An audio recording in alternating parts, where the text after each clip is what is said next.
Happy Saturday, folks, and welcome to my Friday Night SmackDown audio review for April 22nd, 2022. I am Graham Jason Matthews. Hope you guys are doing well and having a great weekend so far. And in breaking down the blue brand from Friday, I really don't have a lot of positive things to say. I was optimistic coming off that first Friday Night SmackDown, coming out of WrestleMania 38. We had Lacey Evans coming back, Gunther on the show, Raquel Rodriguez, almost said Gonzalez, coming to SmackDown as well. Some fresh faces. Even with the fresh faces, this show is still in a lot of need of help. I talked about that last week. I won't go too much more in depth with it here than I did last week, but looking at the show on paper and watching it in real time, this was not a good show. And, it's great that we're getting Xia Li back. Awesome. I'll talk more about her momentarily. We're getting Xia Li back. Raquel's going to be on the show soon, debuting next week, I believe.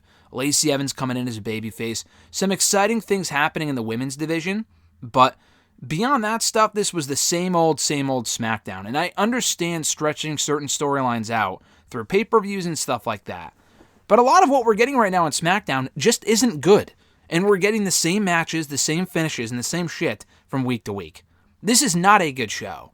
And when you don't have Roman Reigns really doing anything, and I gave them the benefit of the doubt. Roman Reigns wasn't on the show last week.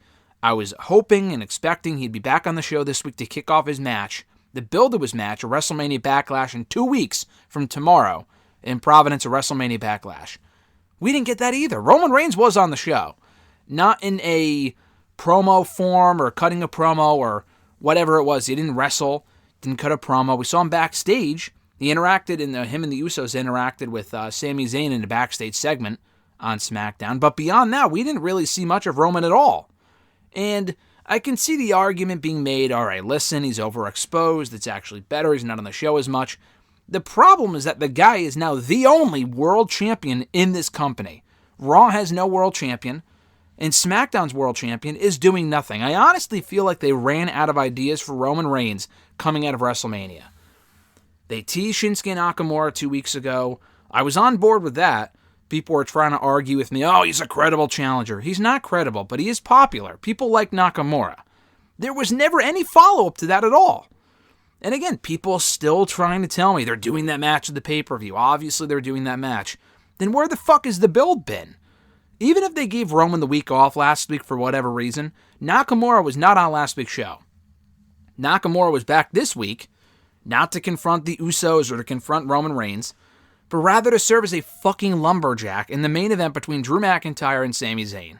He is clearly a non-factor on the show, and whatever they were planning with him and Roman Reigns, which could still, I guess, kick off, I doubt on Raw, because Nakamura is not a Raw guy, and the only people that are really appearing on both brands right now are Roman Reigns, to an extent, the Usos, RK Bro, Sasha Banks, and Naomi, the current WWE Women's Tag Team Champions. That's it. So I don't think Nakamura is going to Raw. So they really only have 2 SmackDowns left to build up whatever they have planned for Roman Reigns. The current rumor, per I think Dave Meltzer, is that Roman will not only be on that show, but headlining for that show.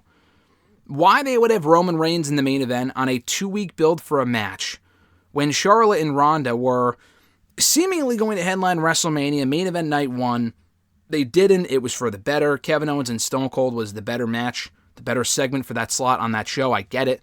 But just put them in the main event. Their feud is not lighting the world on fire either. But at least it's a feud. I would hope they would put the belt on Ronda. They got to close out with Charlotte and Ronda. And I'm looking forward to RK Bro and the Usos. That feels important to an extent. I'm looking forward to Cody and Seth too. Those are 2 great matches as well. But Charlotte and Ronda, especially with only one world championship for the men right now, that feels like an important match.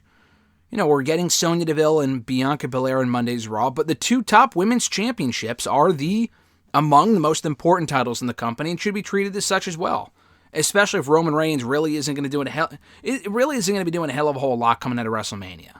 So the lack of real storyline consistency there was an issue. Like I said, we had more of Lacey Evans on the show, commenting further on her backstory, back history, whatever her background. That was good stuff. I thought that was well done. I mentioned Raquel Rodriguez. One quick cheap plug here. We did have her here on the channel and on WrestleRant Radio and in article form. The interview's all over the place. Talking about her upcoming debut on SmackDown, transitioning from NXT to the Blue brand and everything else in between. That is up right now in video form on this very channel from yesterday. So if you haven't already checked it out, please do so. A great chat with the former Raquel Gonzalez talking about SmackDown, NXT, and a lot more. So haven't already checked it out, please do so. But yeah, she's going to be on SmackDown next week, I guess, wrestling on the show. They just said Raquel next week or whatever, so I would assume that's her first match on the brand. And then Xia Li, who I mentioned earlier, finally resurfacing on SmackDown on Friday, only to reveal that she's turning heel. She cut this 20-second promo revealing that she was the protector. Looking at the landscape of SmackDown now, she doesn't see anyone worth protecting. And now, going forward, the only person that she's protecting is herself. So, it was essentially their way of turning her heel, I guess. And it's not overly surprising when you consider that they brought in Raquel. They have Lacey Evans. Sasha, Naomi, I mentioned Raquel and Lacey. Aaliyah, back as well. That's a lot of baby faces. Ronda Rousey, I think I mentioned. So, they have a lot of baby faces on SmackDown for the women. They had to turn someone heel, because Shotzi's not even on the show right now. They have Charlotte, and Natalya and Shayna really mean nothing. So they had to turn someone heel. I guess that person had to be Xia Li for whatever reason. I don't know why. Raquel Gonzalez, I think, would have been a better heel off the bat on SmackDown, just my opinion, but we'll see where they go with her. But yes, that was very random. I'm happy she's even back at all, but I thought that was very random. Speaking of being back, Drew Gulak was involved in the opening segment with Charlotte and Ronda signing the contract for their SmackDown Women's Championship match at WrestleMania Backlash in 2 weeks' time. So Gulak was attacked as an announcer by Charlotte last week on the show. He was back in this segment, getting attacked again, this time by Ronda Rousey. So his new role on the show, apparently, after essentially quitting, I guess, the role of ring announcer, or interviewer rather, last week on SmackDown, is the assistant to Adam Pearce. So this isn't bad. I thought last week's segment wasn't great. This was better. The actual verbiage from Ronda just doesn't sound like anything a real human would say. But she got better with her delivery. She felt a bit more natural. And honestly, when she's not trying to put on the tough person persona, she actually comes across more bearable. So I thought she was fine here. Charlotte was fine. They signed the contract for the match. It was pretty much every contract signing you've ever seen. And it was what it was. With Gulak, the interviewer thing was goofy. But, having him serve as the assistant to Adam Pearce may have potential if Sonya is indeed moving back into an in-ring role permanently on Raw, which I think she should be. And Sonya really should be on SmackDown, but whatever.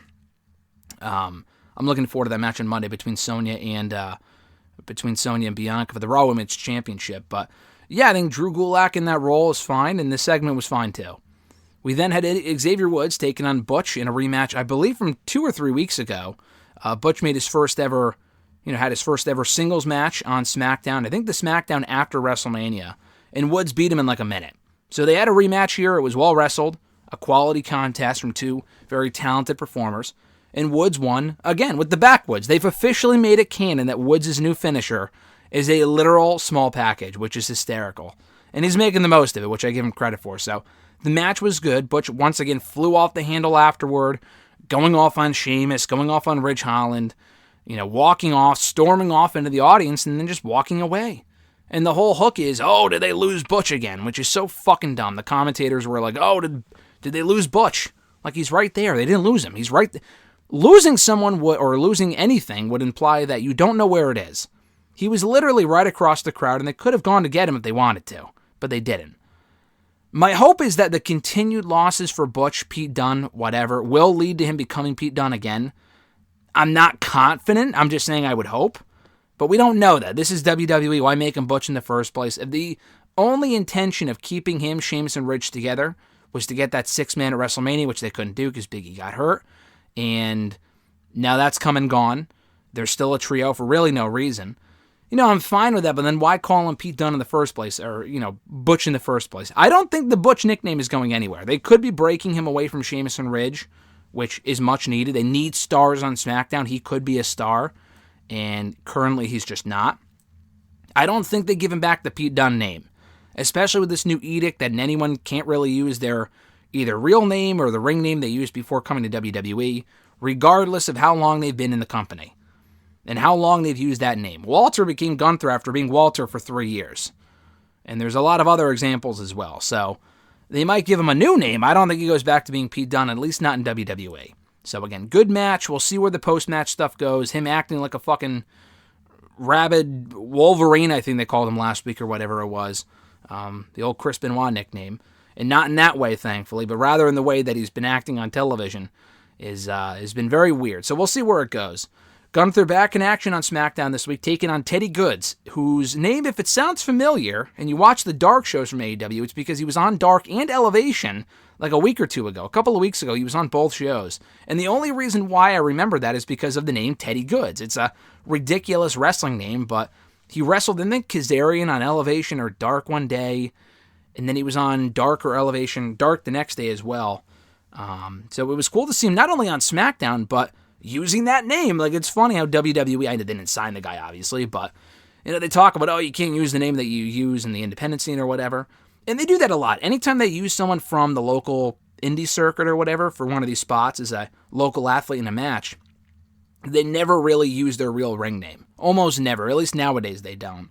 They give him some fake dumb name.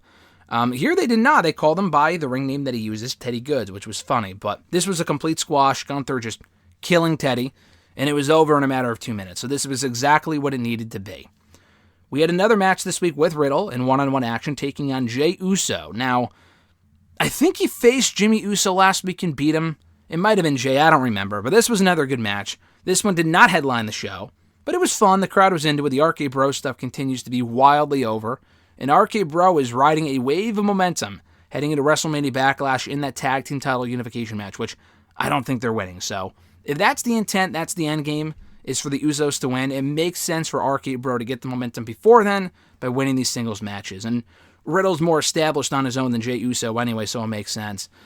Speaking of Randy Orton, he will be celebrating 20 years exactly in WWE on Monday. And they announced on the show several things for Monday's Raw. And we already knew about Sonya and Bianca for the Raw Women's Championship. In addition to that, we're getting the return of Becky Lynch for the first time since WrestleMania 38, when she lost the Raw Women's title to Bianca Belair. So she'll be on the show. And Randy Orton's 20-year anniversary celebration, which I was hoping they would do, but I wasn't sure if they would announce it or not, and they are. So I think that's awesome, because Monday marks, it's not just like 20 years in general of Orton being in WWE. It was on SmackDown from that day exactly 20 years ago, on April 25th, 2002, that Randy Orton debuted in WWE. So why wouldn't you commemorate that in some form or fashion? So I'm glad they're doing that. So we'll see on Monday what they have in store. We had Sasha Banks and Naomi out in the ring after that, being interviewed, I think by Kayla Braxton, talking about how there's no one left for them to defend their WWE Women's Tag Team titles against, following the breakup of Rhea Ripley and Liv Morgan in Monday's Raw, and the dissolution of Carmella and Queen Zelina the night after WrestleMania. I knew exactly what was coming after that, and unfortunately, it came to fruition. The duo of Natalya and Shayna Baszler coming out to interrupt Banks and Naomi. This was, the segment was fine. I just can't bring myself to care about anything that Natalya's involved in. The team, whatever. I mean, this division is fucking awful. Banks and Naomi are rolling as tag team champions. They work well together. They're over. People like them, whatever. But as far as this whole Natalya and Shayna thing, Shayna was just teaming with someone else, Nia Jax, 6 months ago. She and Nia actually lost the tag titles to Natalya and her other partner, Tamina. So they shed the dead Samoan weight or whatever, as you would call it, and formed a tag team with themselves, which I still can't bring myself to care about. So this was fine. I'm sure we're getting a tag team title match either at the pay-per-view or sometime soon on SmackDown. Again, I really don't care. Madcap Moss beat Humberto last week on SmackDown. This week he took on Angel in a fine match. To correct myself from last week, he is still coming out with the same music he was coming out with previously as a heel. He's still Madcap Moss, unfortunately. I don't think they're going to change that, but he's still coming out with the whole, oh, it's a joke, ha ha ha, intro, and then they play the dumb music. So that shit's got to go. If they expect this guy to get over as a babyface, and he very well could, I don't really see much special in him, but if they do and they can push him and he can capitalize and get over, that's great. But they got to change the whole joke gimmick, because it's just, it's dead on arrival. He will only get so far with that character. He may not even have a chance to get over, truly, if he continues the dumb, jokey, Madcap Moss bullshit. So I feel bad for Los Lotharios who really are doing nothing right now and just being fed to guys like Madcap Moss, but it is what it is, I guess. And then we had our main event, Drew McIntyre and Sami Zayn in a Lumberjack match after Sami Zayn had their, in their previous 2 matches, ran off into the crowd, and that was it, ending by countout. So there was seemingly nowhere to run, to quote Fozzy, for Sami Zayn on this show. Instead, there was. In fact, there was, though. He ran out at one point when there was chaos around ringside of the Lumberjacks. He once again escaped through the audience, and the match ended, I guess, in a no contest. So we were once again given a flat, false finish, and I think Sami Zayn's playing his role remarkably well. But to drag this out over the course of 4 weeks with the same shit every week is pretty fucking annoying. It's great they're trying to tell a story and whatever. To end the show on this note was really lame. So the match itself was fine. Hopefully they actually do the match next week, steel cage match. McIntyre wins decisively, and then they can move on from there. I don't know if the plan is to do another match at the pay-per-view because we're so close to WrestleMania Backlash at this point. Why not just do that? But still, I mean, the match, while it lasted, was fun. It was fine. The finish, I thought, was dumb as fuck. It's one way to keep both guys busy, but when you're running the same finish every week and not being creative about it, then it just becomes lazy. And to close the show out that way was even worse. So we are getting McIntyre and Sami next week's steel cage match, in addition to, get this, Ricochet defending his Intercontinental Championship, we found out, against Shanky. So Ricochet was backstage at one point flirting with Aaliyah, again. Jinder walks up and says, "Oh, your win last week was a fluke. If you're really a fighting champion, give me another shot." Ricochet says, "Oh, I'll defend against anyone who stands up to me." And Shanky steps in and says, "Oh, I want a shot." So we're going to get Shanky and Ricochet next week on the show. I thought Jinder winning would be bad. Shanky winning that championship, which I don't think he will, but you never know with this company, would be infinitely worse. So hopefully that's not the case. And we're also getting Raquel Rodriguez for the first time, I believe, in the ring next week on SmackDown. So a pretty missable show here, per usual, from the Blue brand. Not impressed at all. I think they could have done a better job of furthering some storylines and just incorporating more excitement into the show. I mean, this was just really not that good at all. It's nice that we have some fresh faces from, Gunther, Raquel. We got a few other people on the show now. Where is LA Knight? LA Knight was apparently in that that dark match segment before the show last week, managing Mace. Maybe they're waiting until after the pay-per-view to start that, but get that guy on the show now. Then the manager stuff I'm not super high on. He'll excel in the role, but he really should be a wrestler. I mean, they need more single stars on the show. I know the guy's almost 40, but they could use him like fucking now. So that's inexcusable, but utilize him in any capacity now. They need him on the show. And I was looking forward to the show, maybe to see him potentially pop up, and he didn't, so that was disappointing. The rest of the show as it stood, though, just not very good. I thought Riddle and Uso had a decent match. The women's tag team division stuff, I just can't bring myself to care about. Moss and Corbin's a fine feud. Don't really care. McIntyre and Zayn has been decent. It's been fun. It's been a well-told story, I guess, but, running the same finish 3 weeks in a row, not a fan. Gunther's winning. That's great. I thought the contract signing was good. Woods and Butch had a good match, so maybe it wasn't a terrible show after all, but all things considered, SmackDown still needs help. It's just not a very exciting 2 hours of television. Not to say Rampage right afterward was this exhilarating hour of wrestling, but even that I look forward to more than SmackDown at this point. And it's sad because even a year ago, SmackDown was, in my opinion, the A show of the WWE. And they really just haven't done a whole lot to get you excited about the show in recent months, so it's a shame. But thank you guys for checking out my SmackDown review for this week. I appreciate it. Be sure to like the video, drop a comment, share the video, and subscribe to the channel for more daily content. We'll be back a little bit later on. I'm hoping for a Talking Smack review, if not on Sunday, so keep an eye out for that. And other interviews. Like I mentioned, we had Raquel Rodriguez from SmackDown on the channel yesterday, so check that out if you haven't already in video form. Sal Vulcano from Impractical Jokers. Joseph Lee Anderson portraying Rocky's father, Rocky Johnson, on Young Rock. We had him here on the channel last week. We had my interview drop with Matthew Willick, who portrays Andre the Giant on that same show. That dropped on Thursday. The AJ Styles interview from WrestleMania 38 weekend in person as well. That dropped on Wednesday of this week. So a lot of great interviews going up right now, in my opinion anyway. So if you haven't already checked it out, please do so. I greatly appreciate the support. Have an awesome one, guys. I'm Graham G. Matthews, and I'll catch your ass down the road.